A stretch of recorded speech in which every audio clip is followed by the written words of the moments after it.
Pag-usapan pa natin itong Project Pintig kasama si mobile journalist Denise Valdesancho.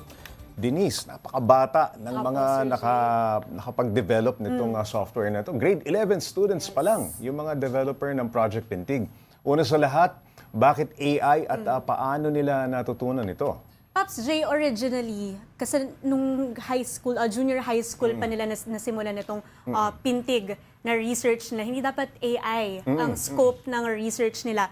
Pero nung pag-boom nga ng AI around 2022, na pinabago daw yung direction ng mga gagawing research ng mga estudyante na to. Kaya napilitan or naudyok sila na gumawa ng research na nagre-revolve around AI. And timing lang din nung naghahanap sila ng magiging topic ng research nila, top mortality causes nga ang heart diseases sa Pilipinas. Nangunguna pa rin yan, Pops J, hanggang ngayon. Nangunguna pa rin yan. Bakit ba nila ginawa itong Project Pintig, Denise? School project ba ito o tamang trip lang ng magbabarkada sa eskwela?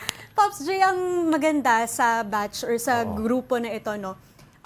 Of course, no, Pops J, requirement siya. At yun nga, AI, within yung heart natin, ganun yung gusto nilang maging coverage ng topic ng research nila.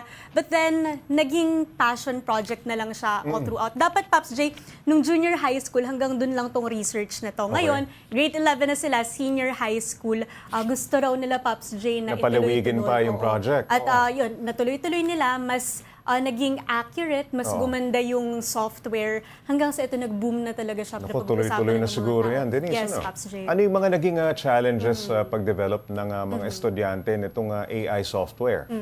Pops J, kanina nabanggit ko, no, dapat yung percent accuracy nung software na ito dahil mahalaga, di ba, Pops J, sa mga imaging technology na ginagamit natin, lalo na ginagamit yan sa mga ospital. Mga pasyente ang nakasalalay dito. Yung accuracy talaga nung software na ito, nung Pasko, 2024, before that, actually November, nung pinagtatrabahuhan nila to, nasa 60% pa lang yung accuracy nung software, which sobrang baba nun. Ngayon na-improve pa? Oo, kaya pag-give up na sila dapat, around December, magpapasko na nun, Pops J, trinabaho talaga nilang, nung grupo nila. Sa panahon ng Noche Buena, yes, saka Medianoche. Sila, puyat-puyat sila noon, nagbe-brainstorm hanggang sa umabot na ngayon, Pops J, ng 98% yung accuracy. Wow, ang taas nun. Okay, Denise, ngayon nasubukan na ba ito sa isang aktual na pasyente o na-pitch na ba nila para magamit sa actual practice?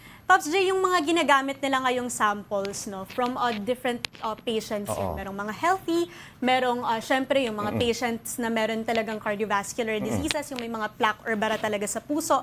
Pero in a clinical setting, hindi pa siya pwedeng magamit, no, Pops J, dahil hanggang ngayon nga, pina-perfect pa rin nila, or as much as possible, gusto nila yung software, hindi lang 98%, umabot ng 99%, kasi parang mahirap na yata yung 100%. 100%. Pero as much as possible, Pops J, 99%, kung pwede 100%, bakit hindi?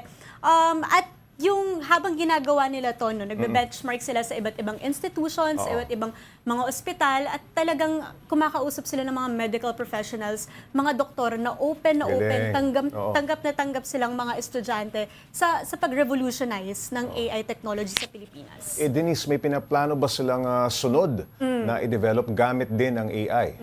Pops J, so far sa ngayon, mag-grade 12 na tong mga to. Tinanong ko sa kanila, dahil ganito yung topic ng research nyo, mga magdodoktor ba? Magdodoktor ba lahat, Pops J? At gusto nila, itong research na to, yung nagawa nilang AI for our heart, ituloy-tuloy nila. Wala naman silang nabanggit na gagawa ng other AI technology in the medical field. But what they want to do is, bilang passion project na nga ito, ituloy-tuloy nila, even hanggang college, kahit magkakahiwalay sila ng landas, matuloy nila to dahil ganito silang ka-passionate. And hopefully, Pops J, magamit nga talaga siya in an actual medical setting. Ayun, maraming salamat, Mobile Journal Denise Valdesancho.